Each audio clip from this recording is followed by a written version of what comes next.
Welcome back to the screen, everyone. I'm Max, and last episode we told you to buckle up for a World Cup final. Well, a few days later it happened, and it did not go the way most of the planet expected. And I'm Lika. Just two stories today, but we're going deep on both.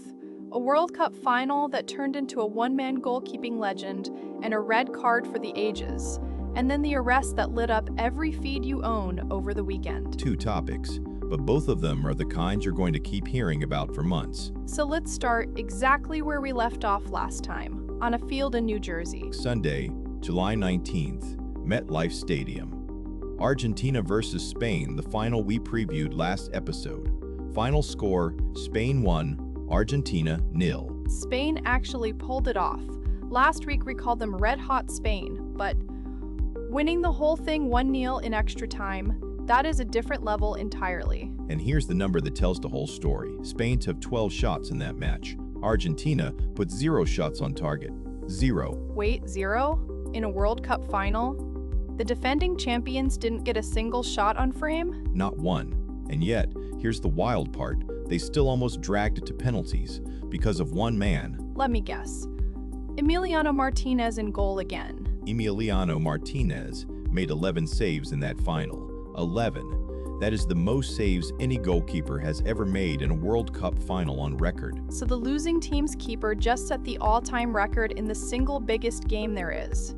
That's heartbreaking and incredible at the same time. He kept Argentina alive almost single-handed through 90 minutes and into extra time against a Spanish team that would not stop coming. Okay, so how does a team getting battered that badly even survive to extra time in the first place? Martinez, basically. But then the whole game turned on one moment, right at the end of the second half. Enzo Fernandez, the midfielder, what did he do? Picked up a second yellow in stoppage time, a foul on the teenager Pau Cubarsí. Straight red. Argentina played the entire extra time, all 30 minutes, a man down. Oh no. And that's exactly when the dam broke.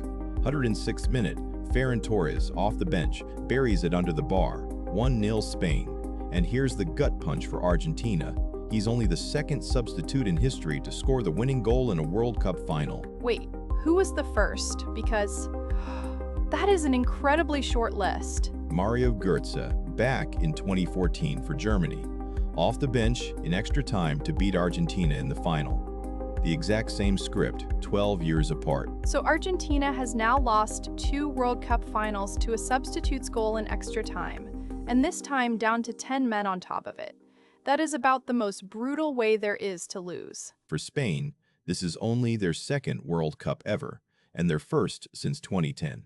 16 years of waiting, and they did it conceding just 1 goal in the entire tournament. Wait, 1 goal the whole tournament? 8 games, and they only got scored on once? 1 goal across the whole run. That's not a lucky final. That's the most dominant defensive World Cup we've seen in a generation. Okay, I have to ask about the awards, because this Spain team is stacked with young stars. Did Lamine Yamal clean up? This is the twist nobody predicted. Yamal, 19 years old, the most hyped player on the planet coming in, won 0 individual awards. Wait, nothing? He wins the actual World Cup, but not a single trophy of his own? The Golden Ball for Best Player went to the captain, Rodri. The Golden Glove for Best Keeper went to Unai Simon. And the Young Player award went to his own teammate Pau Cubarsí, not Yamal. So the kid the entire tournament was built around walks away with the only medal that actually matters, and none of the shiny personal ones. And his coach De La Fuente said Yamal sacrificed his own game for the team all tournament long. So maybe that's the trade. No personal glory, 1 World Cup winner's medal. There's a golden boot in there too, right? Who took that one? Kylian Mbappé. For France, top scorer of the tournament even though France lost to Spain in the semi-final. Scoring crowned, no final. So the top scorer and the best goalkeeper both came from teams that didn't win it. And the champion's biggest superstar went home with just the cup. This tournament refused to be normal. And then there's the image that's going to define the whole thing. Messi sitting alone in the middle of the field. I saw that photo. He just sat down on the pitch by himself while Spain celebrated around him. That picture is going to be everywhere for years. 39 years old, almost certainly his last World Cup. 8 goals and 4 assists in this tournament dragged Argentina to a second final in a row, and it ends with him sitting alone in the grass in tears. He posted something afterward too, didn't he? He wrote, "The pain is very great, and it will take time for this wound to heal," and that this group reached 2 consecutive World Cup finals, even if today it's hard to value what they did. 2 finals in a row, and people will still argue forever about how it ended. That's the cruelty of going out right at the very top. One last layer. This was the first ever 48-team World Cup, hosted across the US, Mexico, and Canada.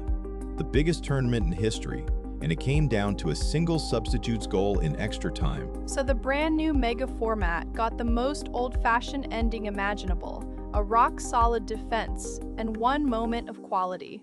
What a way to christen it. Let us know in the comments, was Spain the deserved champion, or did 11 saves mean Martinez deserved to drag it to penalties? Alright, hard gear change because this next one detonated across every feed you have.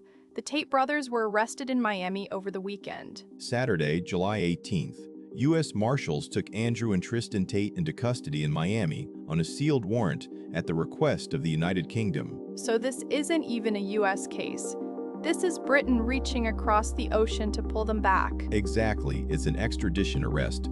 The UK brought a fresh batch of charges and formally asked the United States to hand them over. And these are not minor charges. Lay out what they're actually facing. Andrew Tate is now facing 42 charges in total. That includes rape, human trafficking, indecent images of a child, and assault. His brother Tristan faces 17, including rape, sexual assault, and trafficking. 42 charges. And for anyone who's lived online the last few years, the sheer scale of that is still hard to take in. The UK says it involves 7 victims, women allegedly abused in the east of England, just north of London, between 2010 and 2017. So these allegations go back well over a decade, from before either of them was internet famous. Long before. And to be clear up front, these are charges and allegations. Both brothers have denied everything, every single allegation, consistently for years. For anyone who somehow missed them, give the quick version of who these two even are. Andrew Tate is a former kickboxer turned online personality, probably the single biggest name in what people call the manosphere. Hundreds of millions of views, a massive following of young men, self-branded as the king of toxic masculinity. And he built that whole brand specifically around being untouchable, right? The entire flex was that nobody could ever actually hold him accountable. Which is exactly why this arrest hit the internet like a bomb. The guy whose whole image was, "I'm too rich and too smart to ever get caught," is now sitting in federal detention in Florida. How did they even end up in Miami in the first place? Last I heard they were stuck in Romania. They've been under investigation in Romania for years, unable to leave. Earlier this year, those travel restrictions eased, and they made their way to the US. And that is where this warrant finally caught up with them. So the move that was supposed to feel like freedom is the exact thing that put them in reach of the people who wanted them all along. There's a real irony there, and now they're stuck in a whole new way, because bail is very rarely granted in international extradition cases. So realistically, what actually happens next, legally? They go before a magistrate judge in Miami. Then it becomes a fight over extradition, whether a US court agrees to send them to the UK to face those charges. That process can drag on for months. And the internet reaction? I can only imagine how split it is. Completely divided, exactly like you'd expect. One huge camp treating it as long overdue accountability, and a loyal base calling it a coordinated takedown of their guy. Same event. 2 completely different stories. Which is honestly the perfect summary of the entire Tate phenomenon. Nobody in the middle, everybody absolutely certain. The one thing everyone can agree on, these are serious criminal charges, and for once, they're going to be tested in an actual courtroom instead of a comments section. Let us know in the comments, but keep it civil. Do you see this as accountability finally catching up, or do you think he walks yet again? So there's our week. A World Cup final decided by 1 goal and 11 saves, and a manosphere empire meeting a squad of US Marshals. 2 very different stories, and somehow the exact same theme. People who were completely sure they were untouchable, all finding out otherwise inside the same 48 hours. See you in the next episode. See you in the next episode. This podcast was fully generated by AI.